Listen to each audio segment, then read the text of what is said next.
All right, joining me now is French Hill. He is the CEO of Delta Trust and Bank, located in Little Rock, also with operations in Northwest and Southeast Arkansas. Always good to have you with us. Treat to be back, thanks. And I should also say you are also the chairman of the Little Rock Regional Chamber of Commerce this year. It's been a pleasure halfway through that task. Yeah, well, tell me how that is going, by the way. What do you think? Yeah, it's going well. We've had some good economic development announcements this year, which have been positive. Keeping Dassault and expanding Dassault Falcon Jet at the airport is probably number one, without a doubt. Core business for Central Arkansas is aviation. And then the Remington announcement that was made recently was a good one. That's going to be a new high-tech facility addition out at Lone Oak with Remington. They're going to make 3 million pistol rounds a day out there, all heavily automated, very good paying jobs. All right. I brought you on to talk banking, though, so let's talk about what you're seeing in the market out there right now before we get to some aspects of some other things that I want to visit with you about. But last week I sat down with John Allison, obviously a big deal with his Liberty Bank acquisition. He mentioned that loan demand's still soft. I see that in a lot of banking reports that come out. Right. But what's your sense of where things are economically in terms of what you're seeing in the bank's business? Well, on the demand side, I do think in the 1 to 4 family and the residential construction business, I think we've seen new life there, both in Northwest Arkansas and in Central Arkansas, both in multifamily apartments as well as in individual single-family homes.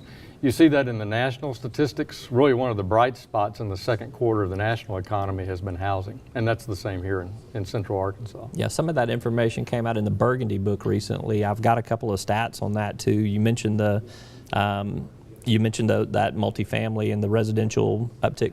Commercial rates too, vacancy rates seem to be moving down. That's not a bad sign. No, it's a good sign, particularly in office. I think retail, in my judgment, is still soft. I think there was a lot of retail space built in the mid-2000s. And with the advent of internet sales, I do think, retail space, we see softness, maybe not in occupancy, but in pricing. I don't see a lot of retail strength in pricing in some submarkets. I also noticed in the Burgundy book too, unemployment pretty strong in the area that's covered. It's basically everywhere but Jonesboro is covered in the Burgundy book in Arkansas. And it talked about unemployment within the region that's covered about 6.9% in the first quarter, which is still a little high, but it's obviously better than what we see at the national level.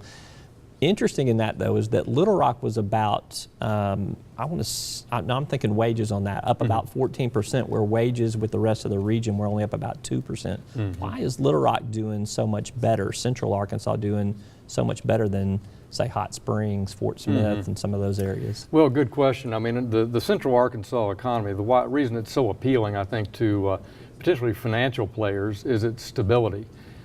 Center of state government, center of health care. These do not boom, they don't bust. So there's a big, strong foundation of employment there. But the flip side is you don't get fast employment growth either. You do not get big spikes. We don't have a volatile source of employment. If we had more entrepreneurial, more national market type businesses, we actually would probably have created more jobs faster coming out of the recession than we did. The real situation is when the national economy went into recession, Central Arkansas didn't lose as many jobs, and so you don't get the spring back, but you don't have the big drop either. Dodd-Frank, obviously something that I can't have a banker on the show not talk about Dodd-Frank. Still not fully implemented yet, but Dodd-Frankenstein, I think. Is that what that's the nickname there? Yeah, yes, you're right. Tell me how it's hurting your bank specifically. I hear a lot of anecdotal stories, but I'm interested in yours. Right, sure. Well, number one is increased compliance cost. Banking is a fixed cost business. You keep heaping regulatory mandates on banks, you raise those costs. It's the larger you are, the larger base you have to spread those regulatory costs across. Specifically, though, in the mortgage arena, the non-secondary mortgage market arena, where a bank makes someone a home loan that they're going to keep on their bank's books, that cost is being driven up dramatically. Every commercial loan officer, even if they don't really do single-family home lending, has to be licensed, fingerprinted, gone through a regulatory review process. The appraisal process has been increased, where rural borrowers are really put at a disadvantage because the standards don't have enough comps for a borrower in suburban Batesville or suburban Hamburg to build a new house and get it financed and comply with all the new the new rules in mortgage. So mortgage is a key area. And then one of the great fallacies of Dodd-Frank is this $10 billion number. The Consumer Finance Bureau that was created, which is utterly unnecessary, it's duplicative of the existing federal bank agencies, the state's attorney general, the Consumer Bureau in Washington, and the FTC, the Federal Trade Commission. All their mandates will be pushed down to the small banks and be carried out by the existing bank regulators. The deal in Washington was that if you were a bank over $10 billion, you wouldn't have a separate examination by the Consumer Finance Bureau.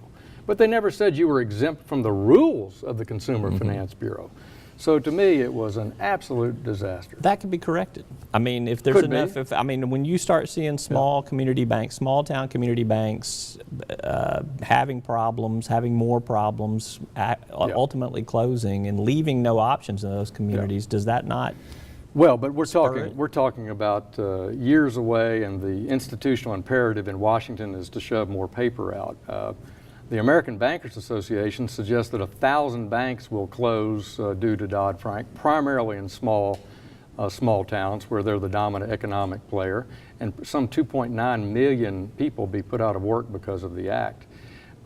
You create a separate bureau, independent bureau in Washington. You have a head of it and 1,200 employees spending $2 billion a year. It's hard to get rid of a monster like that. Last question for you. I brought up last week, I brought up some FDIC statistics that showed basically bank income's doing better in Arkansas. Yeah. So if banks are doing better over the last couple of years, despite all this regulatory burden, what would happen if that regulatory burden wasn't there? Do you think that we would see even more exponential growth, or do you think it would be along the pace of what we're seeing? No, you'd see accelerated income growth. Don't forget, some of the improvement in bank earnings, dramatic improvement in bank earnings, is a release of loan loss reserves in the big publicly traded banks because their asset quality ratios have improved. So they're setting aside less reserves for bad loans. That's boosted earnings. Secondly, they've been able to cut deposit rates and keep pace with their refinance on the asset side where people want lower loan rates.